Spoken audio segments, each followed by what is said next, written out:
سے پہلے قرآن کی آیت ہے 29ویں پارے میں بھی ہے, 28 اس میں قد افلح المؤمنون جو سورہ مومنون ہے اس میں بھی ہے کہ اللہ نے فرمایا زوجہ کے علاوہ کوئی بھی راستہ اختیار کرتا ہے فاولئک هم العادون. اور اس میں الفاظ دیکھو فمن ابتغى وراء ذلک, ذالک جو ہے نا یہ بلاغت ہے, ذالک اس میں اشارہ ہے, جب ہاتھ سے اشارہ کرتے ہیں نا اس وقت کہا جاتا ہے. گویا اللہ تعالیٰ آپ کو آپ کی زوجہ کی طرف اشارہ کر کے کہہ رہے ہیں کہ یہ جو بیوی ہے نا, بیوی کے یہ والا آپشن, اس کے علاوہ آپ کے پاس کوئی دوسرا آپشن نہیں ہے. کوئی اشارہ کر دیا, اس میں اور بلاغت ہے کہ یہ اسی میں بند ہے, آپ کے پاس اپنی خواہش پوری کرنے کے باقی تمام دروازے بند. وراء ذلک اللہ نے فرمایا یہ جو راستہ میں بیان کر رہا ہوں, یہ اشارہ کر دیا الا علی ازواجہم او ما ملکت ایمانہم. تو بہت زیادہ غلو ہے اس آیت میں, مبالغہ ہے یہ بتانے کے لیے کہ تمام راستے اس کے علاوہ بند ہیں. دوسرا قرآن میں سورہ نور کی جو آیتیں ہیں وَلْيَسْتَعْفِفِ الَّذِينَ لَا يَجِدُونَ نِكَاحًا, جو نکاح نہیں پاتے, موجود نہیں پاتے نکاح, انہیں چاہیے کہ پاک دامنی کے ساتھ رہیں. وہ یہاں بھی ہے. اور نکاح موجود نہ پانے کا مطلب کیا ہے کہ آپ کی مالی حیثیت ایسی ہے کہ اس کے حساب سے آپ کو کوئی رشتہ دینے کے لیے تیار نہیں ہے. تیسری آیت 5ویں پارے کی ابتدائی آیتیں ہیں, اس میں اللہ نے فرمایا کہ جو آزاد عورت سے نکاح کی طاقت نہیں رکھتا وہ کسی کی باندی سے نکاح کر لے.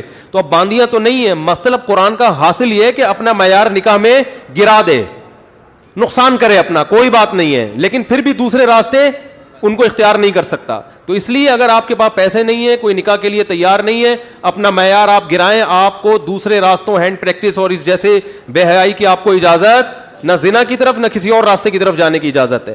یہ تیسری دلیل ہو گئی کہ نکاح کا معیار آپ کو گرانا پڑے گا اپنا. اور رہا یہ مسئلہ کہ یہ کیسے ہو سکتا ہے, میرا تو اسٹینڈرڈ ہے, تو بھائی دنیا کو مسافر خانہ سمجھو, تو اسٹینڈرڈ گیا تیل لینے, ٹھیک ہے نا, اچھے سے اچھے کی تلاش کریں لیکن برائی سے تو اچھا ہے نا. حضرت عبداللہ بن عباس رضی اللہ عنہ سے روایت ہے کہ ایک شخص آیا, اس نے کہا کہ میں ہاتھ سے اپنے آپ خواہش پوری کرتا ہوں, ایک روایت ہے.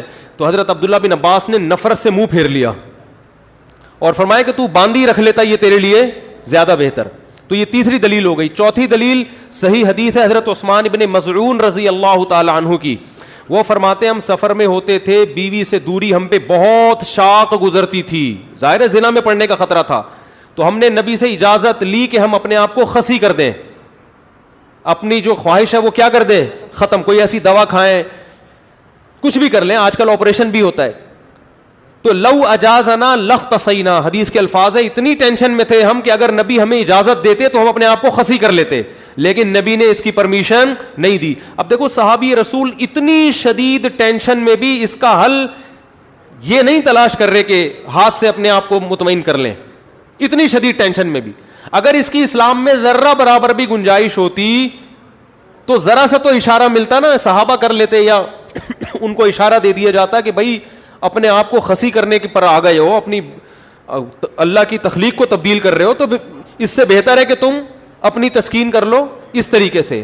اس کی پرمیشن کا کہیں تذکرہ نہیں ملتا. اس کا مطلب ہے کہ اس نبی نے وہاں کیا فرمایا صحابی کو, نہانا عن التبتل, نبی نے فرمایا نکاح سے دور بھاگنے سے منع کیا. تو فرمایا نا نا نا نا نا تزوج الودود الولود, فرمایا یہ اللہ نے خواہش اس لیے رکھی ہے کہ تم نکاح کی طرف کیا ہو جاؤ, مجبور ہو جاؤ. یہ کتنے دلائل ہو گئے, بولو نا بھائی, 4 دلائل ہو گئے. اور بھی بہت کچھ ہے اس پہ بولنے کے لیے, میں مختصر بات سمیٹ رہا ہوں.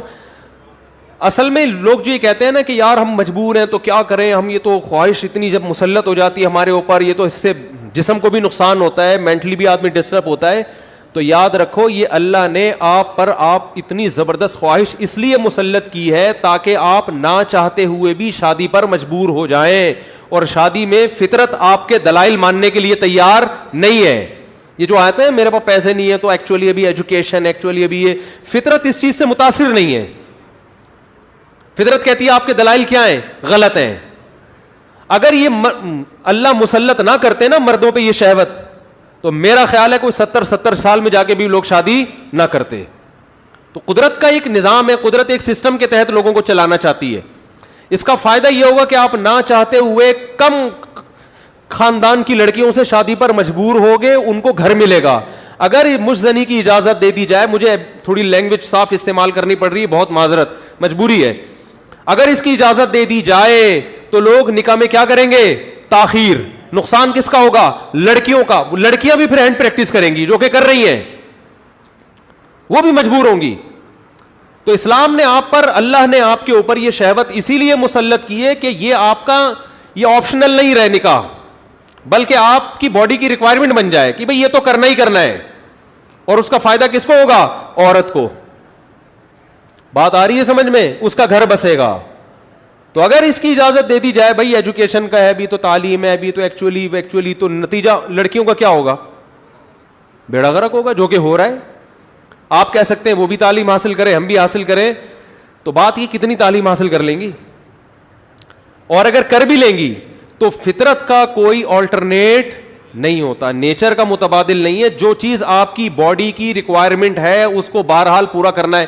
دیکھو اگر آپ کے پاس ایجوکیشن کی وجہ سے کھانے کا ٹائم نہیں ہے, آپ مصروف ہیں جس کی وجہ سے کھانے کا ٹائم نہیں ہے, تو کیا پیٹ آپ کو بھوک لگانا چھوڑ دے گا؟ ہے بھائی؟ یا کوئی ڈاکٹر یہ فتویٰ دے دے گا کہ چونکہ آپ کے پاس کھانے کا ٹائم نہیں ہے لہذا آپ اگر نہیں بھی کھائیں گے تو صحت کو نقصان نہیں ہوگا؟ کوئی بھی سمجھدار ڈاکٹر ہوگا وہ کہے گا بھائی آپ کے پاس ٹائم ہو یا نہ ہو آپ کے باپ کو بھی کھانا پڑے گا, کھانا پڑے گا آپ کو, ورنہ باڈی کا نقصان ہوگا. تو یاد رکھو, جس طرح روٹی ضروری ہے مرد کے لیے اسی طرح عورت, اور عورت کے لیے اسی طرح مرد ضروری, باڈی کی ریکوائرمنٹ ہے. تو اسلام چونکہ نیچر کے خلاف نہیں چلاتا آپ کو, اس لیے اسلام نے تمام راستے بند کر دیے خواہش پوری کرنے کے, کیونکہ وہ سارے ان میں سے کوئی بھی نیچرل نہیں ہے. صرف ایک ہی نیچرل ہے کہ مرد کا کانٹیکٹ عورت سے اور عورت کا مرد سے, اس کے علاوہ کوئی نیچرل نہیں ہے.